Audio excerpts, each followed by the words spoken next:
Sam! Mercy! Ano nangyayari dito? Parang may nagkakagulo. Dinala nila si George sa ospital. Nalaglag siya sa hagdan, sir. Ano?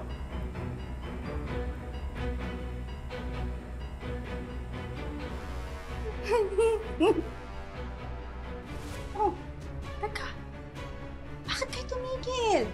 Go! Ituloy nyo! Huwag kayong mahiya sa akin, ha? At saka, hindi naman ako sasali. Manunood lang ako. So go! I'm sorry. Who are you? She is Kuya Galvan's glorified caregiver. Hello? Excuse me?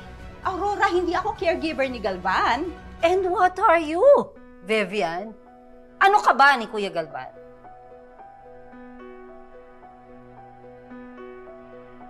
Si Bill. Kasama ba nila si Bill? Si George naman kasi hindi nag-iingat. Wala pong kasalanan si George. Dad, just calm down.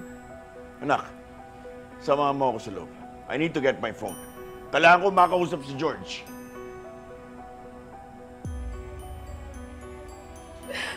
Sam, ano ba talaga nangyari? She is Kuya Galvan's kabet. Oh, so you're Vivian.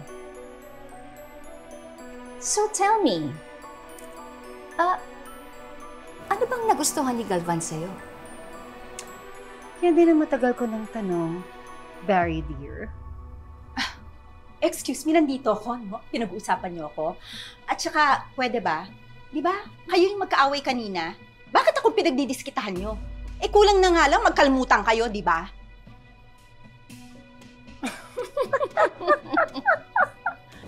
Hindi ko sinasadya. Pumunta ako dito para mag-apologize sa kanya. Tapos sinampal niya ako, sinabunutan niya ako. Tapos aksidente ko siya naitulak na hindi ko sinasadya. Diyos ko, sana ako lang, baby. Diyos ko. Nanay, kailangan natin pumunta na ospital. Kailangan ko pumunta na ospital. Vivian, and who said we're fighting? Oh, that was just one of our crazy banters. Alam mo, ang love language namin ni Aurora ay ang pang-aasar. But, we are the best of friends. Diba? Totally, Barry. Anak, lumaban ka, ha? Nandito na si Mama.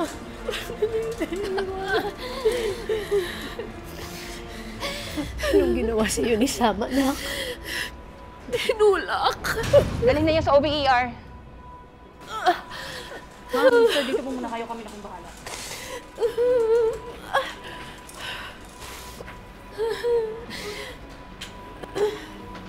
Ma'am Sam, huwag na. Ma'am Sam, huwag na. Tama na po. Huwag na. Ma'am Sam. Walang niya ka! Ano ginawa mo kay George? Bakit mo siya tinulak sa hagdan? Ano bang gusto mo? Gusto mo ba silang patayin ng apo ko? Hindi ko sinasadya. Maniwala kayo sa akin. Hindi ko sinasadya. Hindi mo sinasadya? Tulad ng hindi mo pagsadyang pagtulak kay Paco sa bangin? Napakasama mo, Ate Sam. Sana sa akin mo na lang ginawa yun, huwag na kay ate. Hindi ko sinasadya. Maniwala kayo sa akin. Sinugod niya ako. Sinungaling! Tama na. Sam. So, the question is, what are you doing here, Vivian? Chismosa lang? Nahanap ko si Galvan. Eh, try mo kayang hanapin siya sa sarili niyang pamamahay. Oh, ano pang hinihintay mo? Ha? Tinatayo-tayo mo dyan. Go! Scram! Get the hell out of my house! Okay! Come on! Siguro, Vivian is like your sister-in-law in my nightmare, Barry. God, in my nightmare! Oh my gosh. I know, right? God.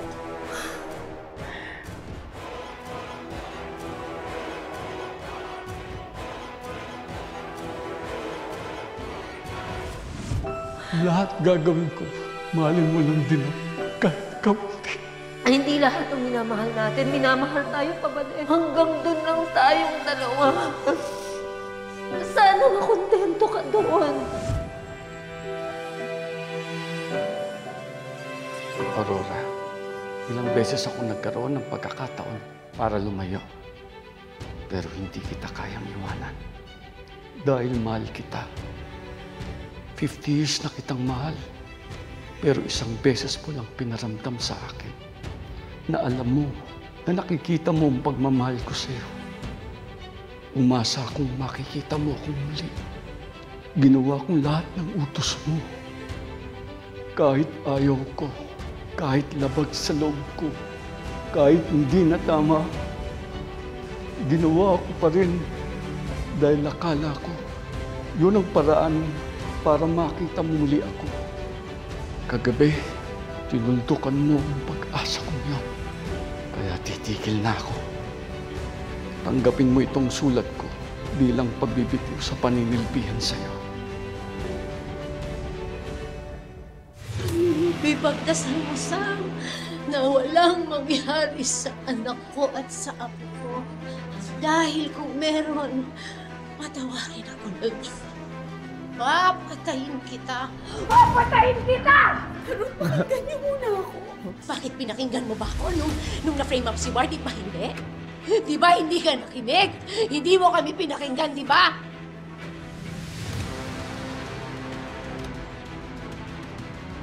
Check lang natin yung baby.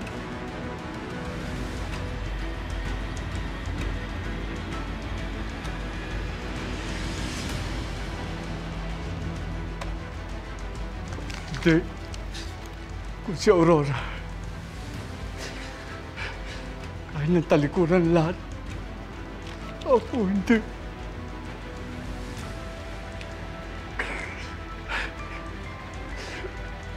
Bakit?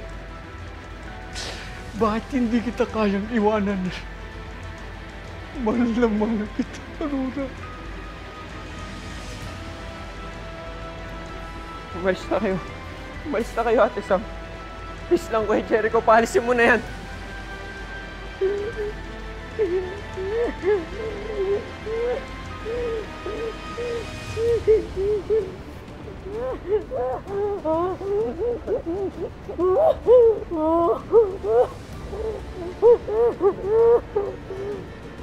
Doc, is my baby okay? May heartbeat pero Pero ano po?